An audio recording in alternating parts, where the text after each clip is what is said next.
let us begin with Nippon Sangoku. What's the overarching idea? How are you feeling? I still feel that Wajima and Aoteru are going to be best friends. Wink. Her personality is kind of similar to Saki, I think, where she isn't necessarily, like hyper analytical like Aoteru, and she almost kind of seems like, oh, you need that courage. She kind of fixed everything by force while Aoteru tried to fix everything with logic. And even like some of the imagery that they use too, like when she's serving the porridge and she's all super happy and winky face smiley to the people or whatever. If you remember, I think it was like episode 2 or episode 3, the fleeting shots of the fragments of memory Aoteru had of Saki. Her shot or whatever was her like kind of doing that same exact smile, eyes closed, smiling. So I'm noticing a trend in the similarity between the two girls. And if Aoteru actually met up with her, I wonder how he would react. And I feel like he would react with favor towards her as a person. I think so to a certain extent, but I also think that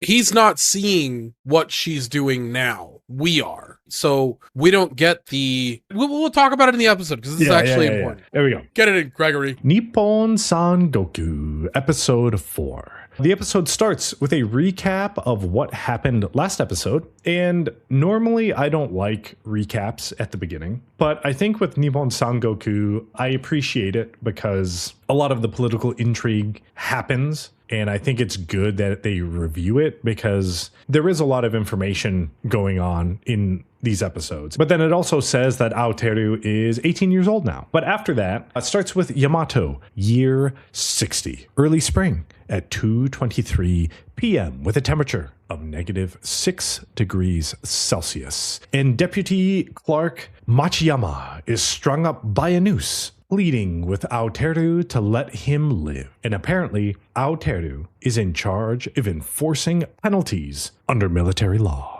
They read his crimes, and Machiyama unlawfully recruited 5 private soldiers and looted 4 private residences in the Takatsuki prefecture. And during the events, 3 civilians were killed and 1 was R-worded. Sexually assaulted. Yes. And Machiyama is like, wait, that isn't true. Well, it's not entirely true. But I had my reasons. And then it goes into a flashback and he says his son-in-law died from illness last month and they didn't have any money. So he had no choice. And the sexual assault was just a loss of control and his survival instincts took over and he couldn't believe that his wiener could get hard at his old age, which is a pretty fucked up thing to say. Yeah. This dude about to get hung and he's like, yeah, I didn't even know my wiener could work. That's crazy, right? You should feel sympathy for me because I'm old, man. My wiener don't work.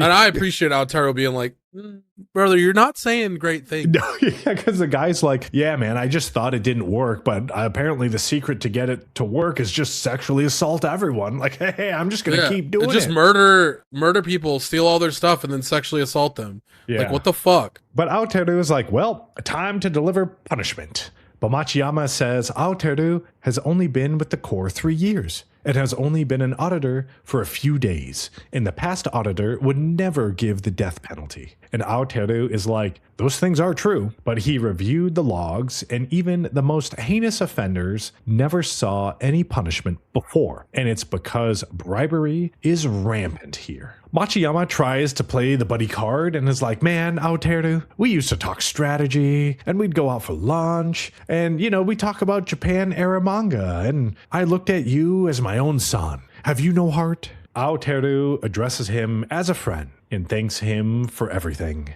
And then they drop the trapdoor and now he's dead. It narrates after that Aoteru showed no hesitation in handing down severe punishment to anyone who broke military law, and corrupt military officials went to Ryumon, but he's like, nah, Aoteru, you're doing good. It cuts to a few days later, and Tsune and Aoteru are hanging out in the bath. And Tsune says Aoteru's achievements have reached even the Armory Bureau. And Tsune says some praise him, but others say he's greedy to climb the ranks. And he even takes bribes. Tsune is like, I know all that shit isn't true, but you can't just keep handing down executions like that. And Aoteru is like, what? And disregard military law? And Tsune is like, nah, you could have shown leniency based on past achievements. And Aoteru says that's how government officials look at it. But from the commoner's perspective, it just looks like an official is getting off the hook and they would lose faith in the core. And if tens or hundreds of commoners gathered in a rebellion, are you ready to fight your own people? Aoteru continues and says if he's twisted the law, then he deserves to be punished. But baseless accusations are none of his concern. And even if he's hated, he must carry out his duty as an auditor with courage. But Aoteru says there are plenty of other people that have more courage than him, and it shows a fleeting shot of Saki. So maybe this is what I was thinking of, this shot here. But they get out of the bath and get dressed, and Tsune is like, have you thought about your future? If Sei surrenders, then only Buo remains, and if things go as planned, then Yamato will unify Japan within 10 years, and when that happens, our unit will be disbanded. Aoteru says that if everything went as planned, then he would have been doing agriculture, but history is full of exceptions, and life is like water. But Tsune thinks to himself, life is more like gathering stones, as he lights up and thinks about his mom. Cuts to Sei at 9 p.m., with a temperature of negative 17 degrees Celsius. And Wajima is like, let's start Huin. And the narrator says that on this day, in the capital of Seido, the Sei government resolved to accept the unconditional surrender, but the anti-surrender group went into action, and then it cuts to Nagao, anti-surrender squad captain, rolling up to the Seido 8th Armory and taking out other Sei soldiers and taking the weapons at midnight. Cuts to 12 minutes later to Kuda, another anti-surrender squad captain, and he's like, damn, that Nagao dude is too quick. Takes the fun out of it. And their target is the Seido governor's residence, and their slogan is honor the noble, punish the traitor.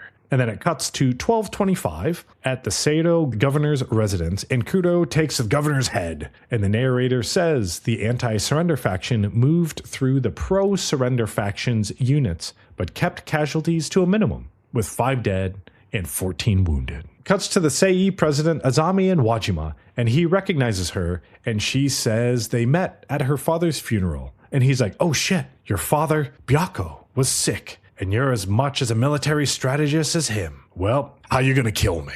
Wajima is like, nah, I'm not gonna kill you. You're gonna kill yourself. And sets a sword down in front of him. And he's like, nah, I'm good. I'll just take the beheading. I did what I did because I acted in the best interest of our nation. And take care of the people from here on out. And then they chop the dude's head off and now he's dead. Wajima tells them to give him a proper burial and to provide aid to the pro-faction families. And she says, even with this coup, people won't be at ease, especially with how cold it is. So use the hidden government rice and make some porridge for the people. The narrator says that same day, Wajima detailed the new government and warm porridge was handed out at the castle, and the people are loving it. And Wajima and Hei, her strategist, talks about what it takes to get the trust of the people. Wajima addresses the people and gives a sweet speech and says that Yamato is their true enemy and riles up the uprising to move against Yamato. The narrator summarizes all of Wajima's reforms, including agriculture similar to the farmer-soldier policy Aoteru had, and year 51 of the Seiki era, spring. Wajima's dictatorship is established, 1 month before Sei's expansion to the west. Question. Do you like how Sune and Aoteru are combined into one person for the Sei nation? And Wojima is like a total badass with the sword, and she's got sick face tats, and she's probably got a tuchus. I mean, she didn't do any fighting, though, I don't think. I'm gonna assume she's dope as shit. You don't get a face tat like that unless you do dope shit. You know what I mean? Yeah. That's the end of episode 4. And yeah, it's kind of like setting up a lot of what the future of this anime is probably going to be. Because if we look at last episode, Denki is like, nah, the Sei region's dumb as F, dude. Like, we're going to take them over. They'll surrender. I guarantee it. Obviously, here we see that they aren't going to surrender and that Ryumon was correct. And Denki was just making assumptions that weren't correct. So now this appears to be probably what the rest of the anime is going to focus on in this Sei expedition west and their attempt at moving into Yamato, and we'll see how it goes.